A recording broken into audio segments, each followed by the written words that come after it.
Come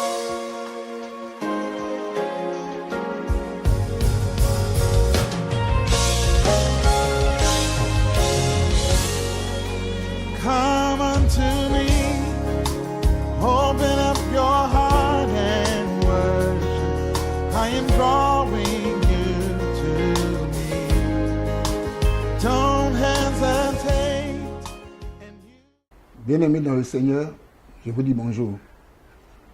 Je me présente à vous, je suis le serviteur de Dieu, le pasteur Nombo Alexis, président fondateur de la Mission chrétienne évangélique internationale, dont le siège est à Makori, à la cité des TP en face du stade Champrou. Que Dieu vous bénisse. Nous allons partager la parole de Dieu ensemble. Le Seigneur a une parole pour toi, bien-aimé, toi qui m'écoutes maintenant. Nous allons traiter d'un thème très particulier, un thème très important qui parle de la grâce, surtout la grâce de Dieu. Nous allons confier ce moment au Seigneur. Nous allons dire une courte prière. Père, nous te bénissons et nous te rendons grâce pour ta parole qui va être dispensée maintenant. Je prie que par l'autorité de ton esprit et par la direction de ton esprit, cette parole qui va être dite vient de ton trône et que tous ceux qui vont la reçoivent comme une parole venant de toi et que cette parole porte du fruit dans leur vie afin qu'ils soient édifiés, afin que leur vie même soit un témoignage pour la gloire de ton nom. Merci Seigneur, au nom de Jésus-Christ. Amen. Bien-aimé, sois béni. Je vais te parler maintenant de la grâce. La grâce de Dieu. Amen. Lorsque nous allons dans la Bible, il y a un passage biblique qui retient notre attention concernant la grâce de Dieu. En Tite chapitre 2, verset 11, nous allons prendre nos Bibles. Je sais qu'on y est. Parce que nous ne pouvons prêcher la parole de Dieu, la Bible fermée. Amen. C'est pourquoi ma Bible est ouverte. Je sais que tu as ta Bible et tu me suis. Tite chapitre 2, verset 11 nous dit que, comme ça que la grâce de Dieu, car la grâce de Dieu, source de salut pour tous les hommes, a été manifestée. Et le verset 12 continue pour dire, cette grâce-là, elle nous enseigne à renoncer à l'impiété, au convoitisme mondain et à vivre dans le siècle présent selon la sagesse, la justice et la piété. Verset 13, en entendant la bienheureuse espérance et la manifestation de la gloire du grand Dieu et de notre Seigneur Sauveur Jésus-Christ.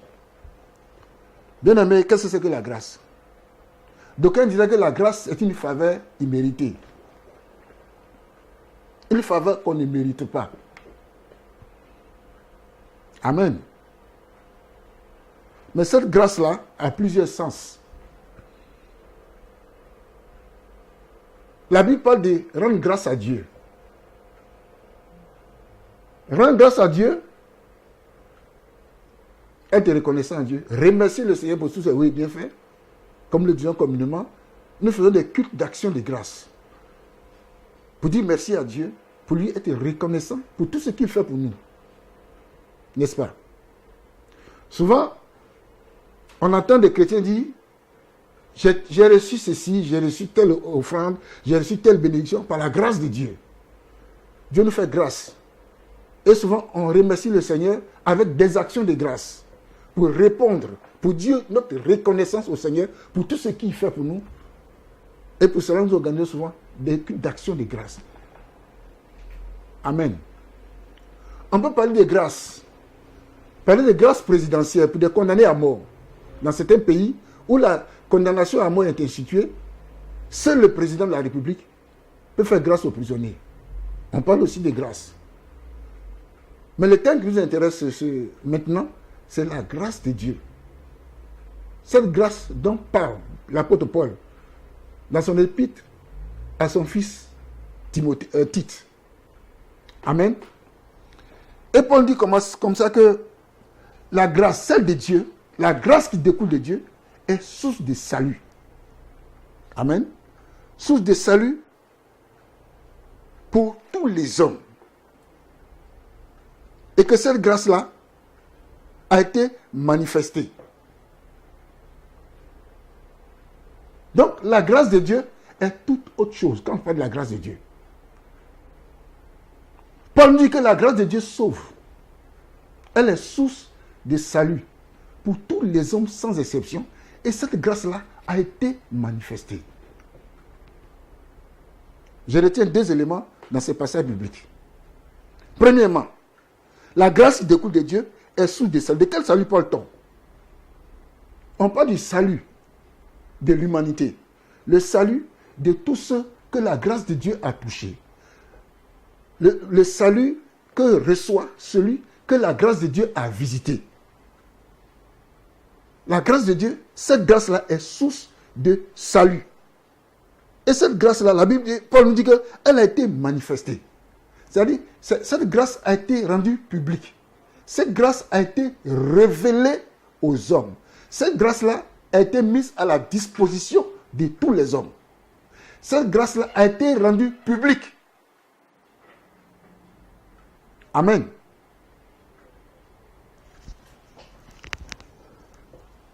Source de salut. Source de vie éternelle. La grâce de Dieu. Ce que la grâce de Dieu a touché passe de la mort à la vie. Ils ont reçu la grâce de la vie éternelle sans effort, sans avoir rien fait, sans avoir rien payé. Parce que c'est une grâce. C'est une faveur. Si elle était méritée, cela n'a pu être une faveur. C'est une grâce imméritée. Donc, nous n'avons rien fait et nous avons obtenu le salut. Amen. Et la Bible dit que cette grâce que les hommes reçoivent, cette grâce-là, deuxièmement, nous enseigne à renoncer à l'impiété et aux convoitises du monde. La grâce que nous recevons de Dieu, cette grâce-là est une grâce, je dirais, elle est pédagogue. Cette grâce-là enseigne. Elle nous enseigne à faire quoi? À renoncer à tout ce qui est impie. Elle nous enseigne à renoncer aux convoitises des choses du monde. Pour tout ce que la grâce de Dieu a touché, qui ont reçu cette grâce-là, ils passent de la mort à la vie. Ils ont le salut. Secondement, cette grâce-là leur donne les moyens, la capacité de renoncer à tout ce qui est impie. C'est-à-dire qu'ils passent de l'impiété à la piété. Cette grâce-là donne la capacité de renoncer au péché, de renoncer à la vie, aux choses mondaines, de renoncer à la convoitise. Donc, vous devez comprendre quelque chose, bien aimé. Quelqu'un que la grâce a touché, quand la grâce de Dieu a touché un homme, il n'est plus la même personne. Si tu es chrétien, tu es converti, tu as accepté Jésus-Christ comme ton Seigneur, ton Sauveur personnel, et que les vieilles habitudes sont encore dans ta vie, les anciennes choses sont encore manifestées dans ta vie, bien aimé, je vais te dire quelque chose qui est très important. La grâce de Dieu ne t'a pas encore visité. Parce que lorsque la grâce de Dieu a visité quelqu'un, ça lui donne les moyens de renoncer aux choses anciennes. La Bible dit en 2 Corinthiens 5, 17, pour ce que la grâce a touché, si quelqu'un est en Christ, si quelqu'un a bénéficié de la grâce de Dieu, il est une nouvelle créature. Les choses anciennes passent. Et voici, toutes choses deviennent nouvelles.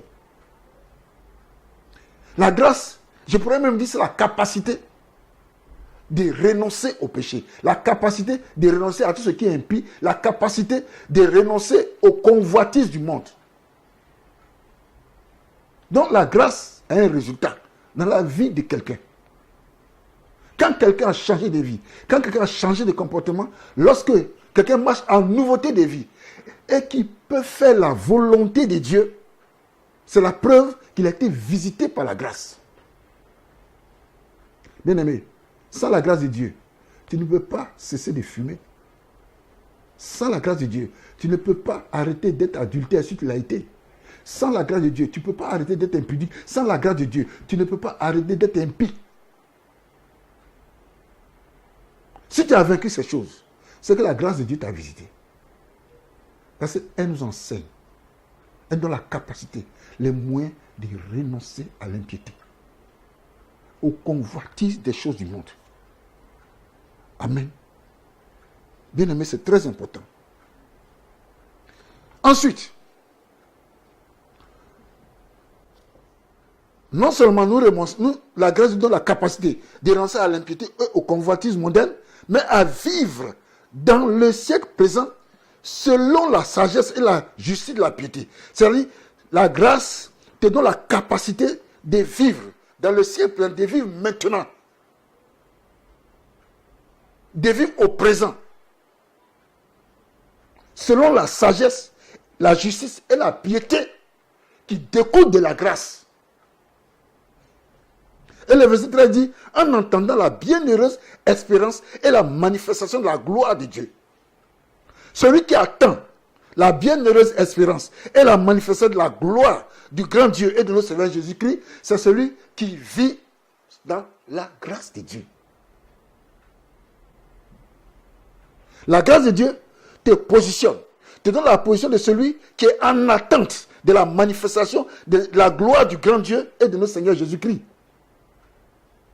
Quelqu'un me dit, la grâce de Dieu m'a visité. Si il est encore il vit encore dans l'impiété, quelqu'un ne peut pas déclarer être visité par la grâce de Dieu si sa vie n'a pas changé.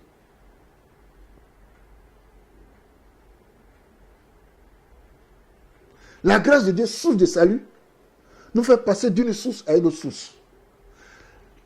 La grâce de Dieu nous fait quitter la source du péché pour nous téléporter, si vous voulez bien, pour nous positionner dans cette grâce qui est source de salut. Il y a la grâce source du salut, et puis il y a la source du péché. Sans la grâce de Dieu, il n'y a pas de nouvelles créatures. Ce n'est pas possible. Aucun homme n'a la capacité de dire non au péché. Aucun homme ne peut décider aujourd'hui de renoncer au péché par ses propres forces. Il lui faut la grâce de Dieu. Dieu nous fait grâce. C'est pourquoi nous arrivons à renoncer au péché, à l'impiété et à la convoitise du monde. Sans la grâce de Dieu, personne. Jean 15, verset 5 nous le dit. Le Seigneur l'a dit ouvertement. Il a dit qu'il est le cep et nous sommes les sarments. Celui qui demeure en lui et en qui il demeure porte beaucoup de fruits. Quand sans lui, sans sa grâce, nous ne pouvons rien faire. Et la grâce a un nom. La grâce s'appelle Jésus-Christ. C'est Jésus-Christ qui est la source du salut. Lorsque tu as accepté Jésus-Christ comme ton Seigneur, ton Sauveur personnel, tu as fait de Jésus-Christ ton Maître et ton Seigneur, alors sa grâce va découler. Le mauvais homme comme tu étais va devenir l'homme selon le Seigneur. L'apôtre Paul nous le dit. L'apôtre Paul a dit quelque chose de très important. En 1 Timothée 1, verset 14, nous allons le prendre rapidement. 1 Timothée 1, verset 14. Qu'est-ce que l'apôtre Paul dit?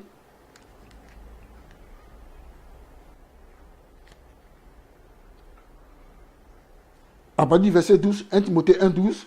Je rends grâce à celui qui m'a fortifié, à Jésus-Christ notre Seigneur,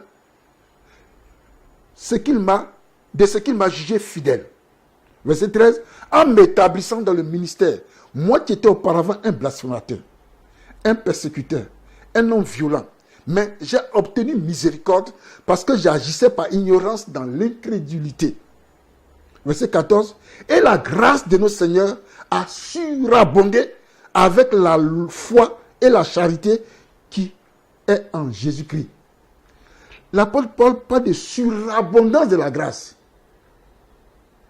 Pourquoi l'apôtre Paul dit que la grâce a surabondé quand il s'agissait de lui? Ça dépendait de l'état dans lequel il était, dans l'état de dégradation dans lequel il était. Il l'a dit plus haut. Il a dit qu'il était un persécuteur, un homme violent, un homme méchant, un blasphémateur.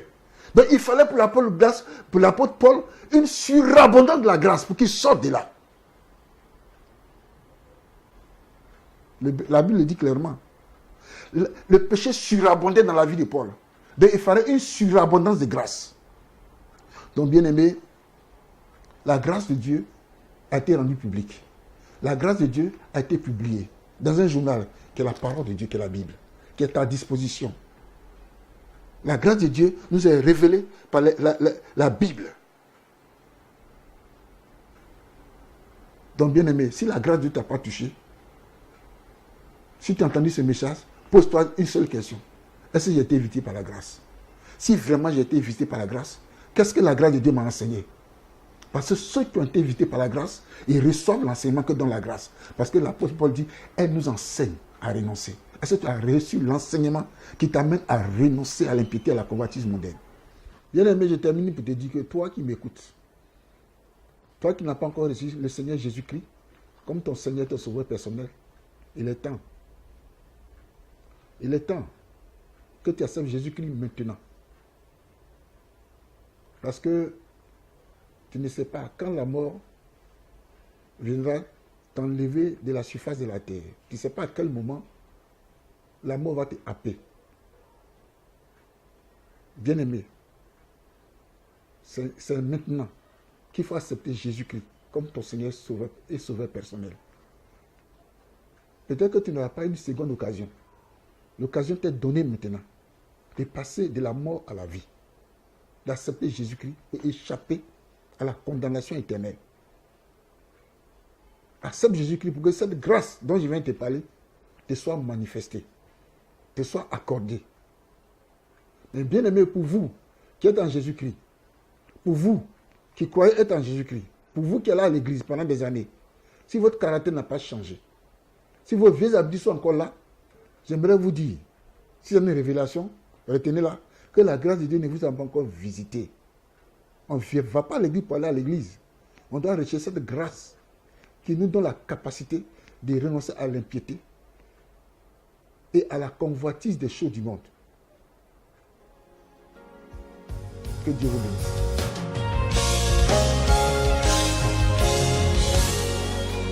Come unto me.